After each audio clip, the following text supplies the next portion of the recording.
All right, Barrister Team Mbisia, you just highlighted something very important, the important role that Capo occupies in the Ambazonian quest for freedom that cannot be undermined. Don't you think this position of theirs could cause a major swing on the international community's overview of the struggle? Don't you think so? I think some people, not even just the international community, including ourselves, will buy into the idea. But the issue is, it's not the idea, just buy into it. How are you going to do it? How are you going to do the referendum is what is important. It's not enough to buy into it. It is enough. What is important is how you want to do what they are saying. Can they do what they are saying? Can anybody do what they are saying? The answer is no. Absolutely no. Because first, what they are saying is not clear. They talk of internationally, they are addressing this into the international community. I've had the opportunity to say this before. What is an international community? The international community is a community of nations. And they are grouped in different groups. The African Union, for example, is an international community because African countries are there. The Commonwealth that we were discussing there a few minutes ago is an international community. The European Union is an international community. So this general discussion, oh, we're talking to the international community, does not make any sense. Address a particular group of the international community that you want them to take action for you.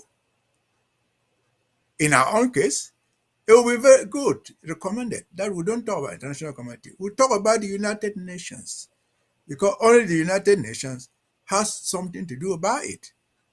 Not the African Union, not the Commonwealth, not la Francophonie.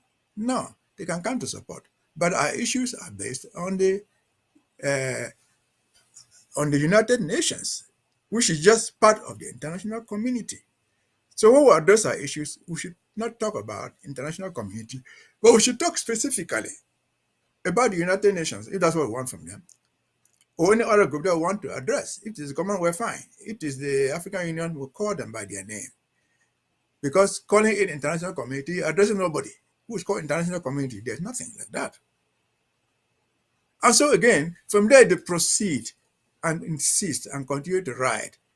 They want an internationally organized referendum. Internationally organized referendum. International organized referendum means what? Who is this guy calling it international to come and organize it? Who? The African Union? The West African Economic Community? The Francophonie? The Commonwealth? What do you mean by internationally organized referendum? Doesn't make sense to anybody. At least doesn't make international sense because there's nobody called international community. And so if you are talking about the United Nations to come and organize one, address them. We want the United Nations to come back and do this. If that is your case, fine. But can the International Union, call it the United Nations, come to organize a plebiscite or referendum or any election anywhere in the world? No. The United Nations does not organize elections. To be remembered, in 1959 up to 61, the United Nations did not organize a plebiscite.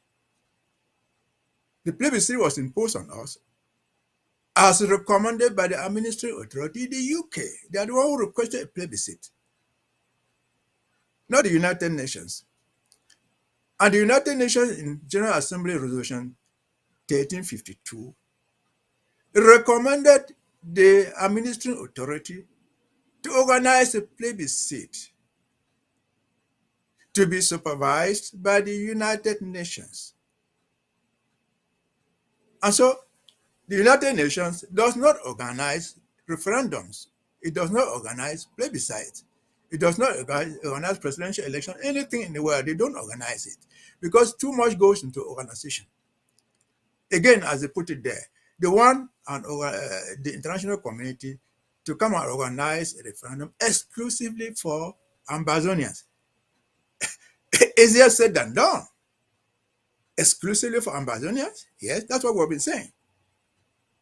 But who is an Ambazonian, exclusively Ambazonian to you and me? We don't know. Shall we exclude? We just say, well, these people were born in West Cameroon. Shall we exclude our brothers and sisters who were born in Yaoundé in 1962 when they work there? Shall we exclude them? Do they cease to be Ambazonian because they were born in Yaoundé, they were born in Douala? I don't know. So, to talk of exclusively Ambazonian is good, but there must be a text that defines who is an exclusive Ambazonian. So what text shall we use to say this man is not qualified, this woman is qualified? What text? We don't have the text. Could we have that text? Yes, we could have had the text. In 1961, there was a voter register. There was a poll based on West Cameroon law that they are used to elect Prime Minister Ndele, they are used to elect Premier Ndele, they are used to elect Foncha. So they knew who could vote. So who is going to draw the voter register in this case? Is it you and me? Is this how you sit in the United States? How are we going to do it? How are we going to do it? And if the United Nations were ever to go there, the United Nations goes to support the existing structures to organize their elections, to organize their referendum, whatever thing they call it, and they invite them. The owner sees them, the existing structures. As we speak, 2023, if they were ever to take from Capo and when they say, okay, we want to organize a referendum, where are they going to get the voter pool?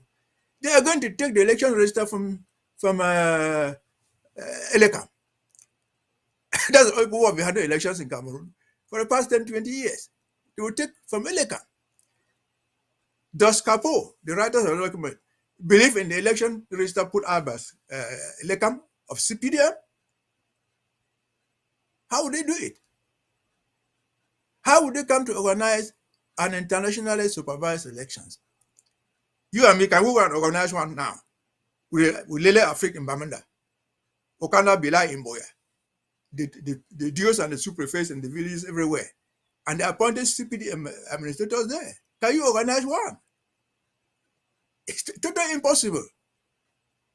Because the UN will not just come in. If they had to come in, or whatever international organization they're talking about, they will fly in with visas from Yaoundé. Yaoundé will have to invite you, give you a visa to land in their in their dollar port. So if they are not here in agreement, which Capo says a common agreement, it's a lie. There's no common agreement there yet. If they are not in agreement, how would they give the organizers the visas to come and organize a so-called referendum? When the UN will send 10, 20 people to come to Ambazonia, they're not going to send the whole world there. What are they going to do? They're going to come to and dislodge Lele Afrique if he's sitting there. No, it doesn't work that way. So the whole idea is ill-conceived. And they're giving examples, which I've said many times before. The examples don't tarry. The Southern Sudan example that they gave, there was a referendum in Southern Sudan. But it was not even organized by the United Nations.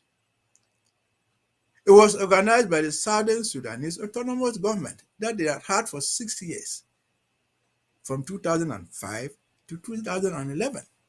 They had autonomy. There was no Khartoum representative there. They had drawn up their own electoral registers. So it's not the same thing. We don't have a government effective in Ambazonia anywhere. I've repeated this many times before. They cited the example of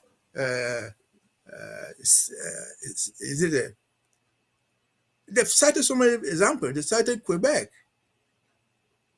The Quebec Parliament in Canada, they have an autonomous region in Quebec. They have an assembly there that controls their own affairs.